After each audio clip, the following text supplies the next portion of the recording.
ازيكم؟ ايه الاخبار؟ انا اسمي كابتن حسام هاني، وانا بساعد اولياء الامور ان هم يطوروا مستوى اولادهم في كره القدم بس من البيت. في مشكله دايما بتواجه اولياء الامور ان هو ابنه بيتدرب على حركه او بيتمرن بقاله فتره بس مستواه مش بيتحسن. فانا النهارده اعلمك طريقه اسمها منتال ريهرسل تساعد على انها تسرع معاك ان هو يبقى مستواه اسرع ويبقى احسن، سواء هو بيلعب مثلا بيتمرن على حاجه بيعملها بشماله او بيتمرن على فري كيك معين او فاول معين. المهم ان انت الطريقه دي هتسرع معاك، والطريقه دي اغلب اللعيبه بره بيستخدموها بس احنا هنا في مصر للاسف ما حدش بيستخدمها. الطريقه دي اسمها منتال ريهرسل. يعني ايه منتال ريهرسل؟ اول حاجه عايز اشرحها لك ان انت التمرين ممكن تعمله يا اما فيزيكال، يعني انت بتروح حته لوكيشن تعمل التمرين، يعني بتنزل تتمرن في حاجه بتعمل الاكتيفيتي، يعني انت مثلا عايز تلعب بشمالك فبتنزل تنطط بشمالك تشوط بشمالك، فدي حاجه فيزيكال انت بتعملها. تاني حاجه ان انت ممكن تعمل منتال. منتال يعني ايه؟ يعني انت زي ما هم الناس دي بتعمل منتال، انت بتغمض وبتتخيل نفسك وانت بتعمل الحركه. فهتقول لي طب والكلام ده كابتن حسام بيجيب؟ يعني بيجيب، وهشرح لك حاجه بسيطه اقول لك بيجيب ليه. المخ عامه ما يعرفش الفرق ما بين الحقيقه وحاجه انت الخيال. حاجه انت بتتخيلها مخك ما يعرفش الفرق ما بينها، بدليل ان انت ما بتنام وبتحلم مثلا بكابوس او بحاجه وبتحلم ان انت بتقع بتقوم من السرير ليه؟ لان انت مخك مش عارف يميز ده حلم ولا حقيقه. نفس الكلام لو انا خليتك تغمض وقلت لك تخيل ان انت بتنط من الطياره بالباراشوت وخليتك تعيش الحدث قوي، هتلاقي قلبك ابتدى ضرباته تعلى. ليه؟ لان مخك ما يعرفش الفرق بين الحقيقه والخيال. فنفس الكلام انت عشان تتمرن على حركه قدامك، يا اما تعملها فيزيكال تنزل تعملها، يا اما تعملها منتال.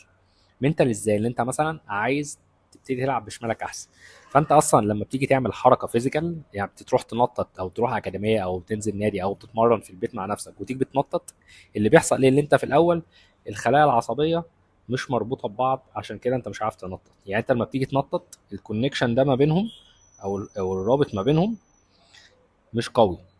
فاول حاجه انت بتيجي تتمرن مخك بيعمل كونكشن بسيط كده، وبعدين كونكشن بسيط كده، كونكشن مع تكرار الحركه، الكونكشن ده او الرابط ده بيبقى قوي جدا.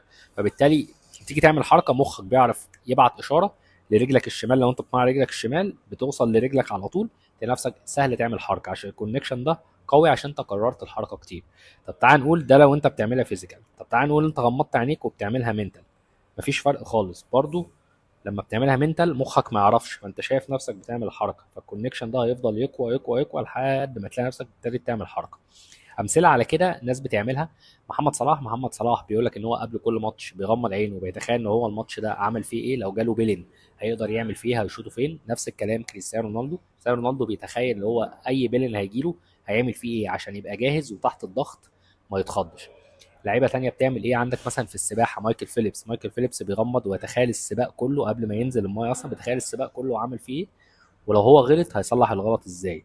وهوريك فيديو في الاخر للناس بتوع النيفي سيل او الصاعقه، او الناس يعني الناس الطيارين في امريكا، ازاي هم قبل ما يطلعوا الفلايت اصلا او قبل ما يطيروا بالطياره بيغمضوا عينيهم ويتخيلوا هم ازاي هيحركوا الطياره ويطلعوا بالطياره ازاي وينزلوا بالطياره ازاي. ليه؟ لان هو بدل ما يطلع الطياره ويتدرب، هو بيتدرب في مخه، بحيث ان هو لما يجي يطلع بالطياره وحصل حاجه او بتاع هو اوريدي عاش الاكسبيرينس، عاش التجربه دي وعارف بالظبط هو هيعمل ايه.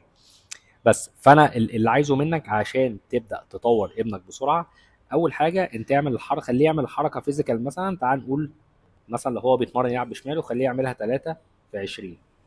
حلو.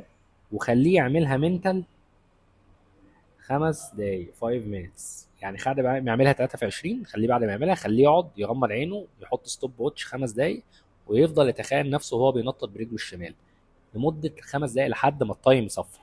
اي حركه عايزه يعملها اسرع خليه يتخيلها فيزيكال، يعملها فيزيكال وبعدين يتخيلها منتال. وحاجه تانية اضيفها لك، لو انت عايز تطور ثقته في نفسه ممكن تمنتال ريهرس او تتمرن على الماتش او الاكسبيرينس او الحاجه اللي بتوتره في دماغه وتخليه يتصرف بطريقه معينه. يعني هو مثلا تعالى نقول هو بيلعب كوره وماشي بالكوره اهو والجون فاضي والمفروض ان هو يشوط، والكابتن راح مزعق قال له ايه شوت شوت مش عارف ايه، هو ساعتها مخه هيروح موتره على طول وممكن يشوطها بره يعمل حاجه. خليه يغمض عينه ويتخيل الموقف ده ان هو بيجري بالكوره فعلا وبيمشي بالكوره والكابتن بيزعق له وهو بيرد رد تاني مختلف خالص عن اللي هو بيعمله.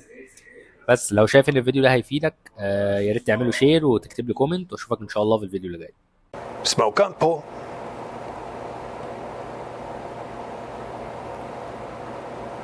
Up we go.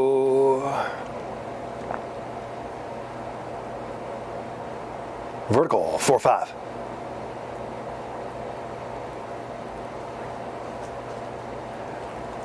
Horizon, 7-5, easing power, idle.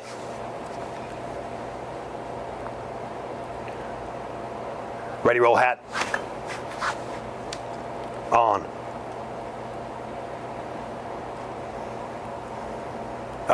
Mile and a half.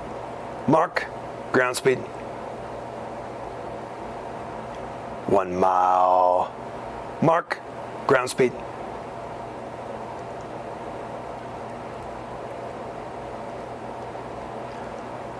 Smoke up, push. Airspeed call.